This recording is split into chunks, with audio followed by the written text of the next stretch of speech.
kita mempelajari tentang hukum. Siapa yang tahu arti hukum? Ayo, yang tahu arti hukum? Ya, Meme ingat. Yo. Hukum merupakan aturan-aturan yang mengatur tingkah laku manusia. Iya, benar. Ya. Tujuan kita mempelajari peran tokoh perumusan UUD 1945 itu supaya apa? Kita tahu perannya, Bu. Mengembangkan. Supaya kita bisa menerapkan nilai-nilai apa yang mereka berikan, contoh yang baik yang diberikan oleh mereka kepada kita.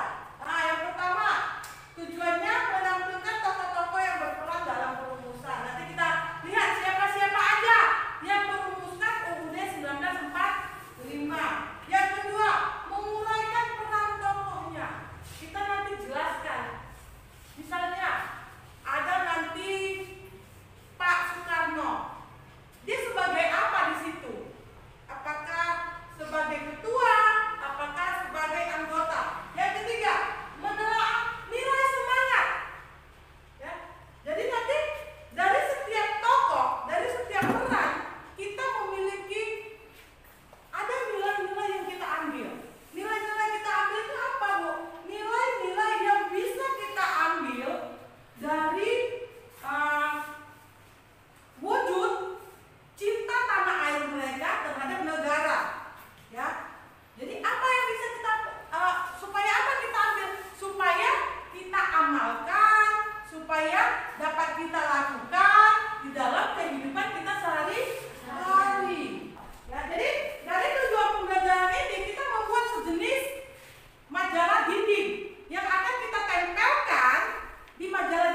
Sebagai ketua, beliau berperan dalam membentuk panitia yang bertugas merumuskan UUD atau hukum dasar.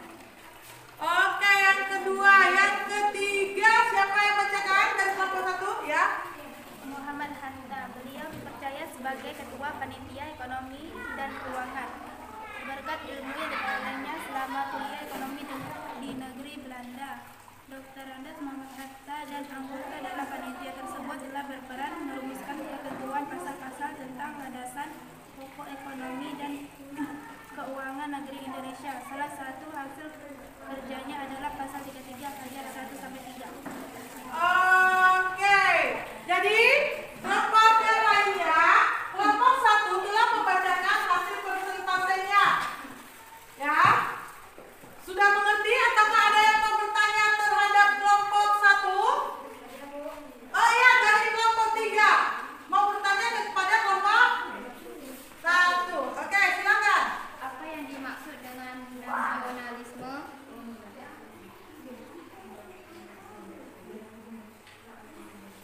Sudah? Apa pertanyaannya? Apa yang dimaksud dengan nasionalisme? Oke, kelompok 1 dari kelompok 3 mereka ingin bertanya kepada kelompok 1.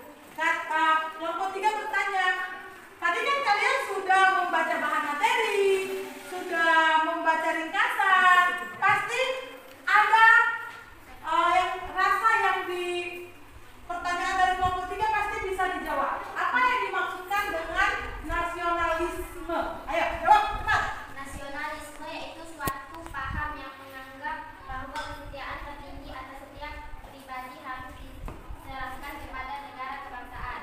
Nasionalisme itu suatu sikap politik dari masyarakat suatu bangsa yang mempunyai kesamaan kepercayaan dan wilayah serta kesamaan cita-cita dan tujuan.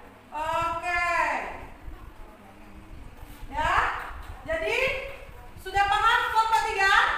Sudah. Kita berikan tepuk tangan untuk kelompok 1. Oke, kelompok 1 dipersilakan kembali ke tempat duduknya. Inilah dia hasil proyek kita hari ini. Semuanya bagus-bagus. Ada yang gambarnya ditempel dengan bunga, ada dengan kupu-kupu, ada dengan pita-pita. Semuanya kreatif. Ya? Ya, bisa? Bisa. Gimana perasaannya belajar tentang proyek? Ayo. Senang? Senang? Kenapa senang? Kenapa? Karena bisa meluangkan hasil pikiran dan kreativitas kita. Ternyata selain pengetahuan, nilai seninya juga ada. Ya, nilai seni juga ada. Dari hasil yang kalian kerjakan tadi ini, ya, kita refleksikan. Ya. Nilai-nilai apa? Nah, nilai-nilai apa yang kita dapat? Ya, terus semangat kebersamaan. Kebersamaan apa? Memiliki tugasnya masing-masing. Masing-masing sudah ada membacakan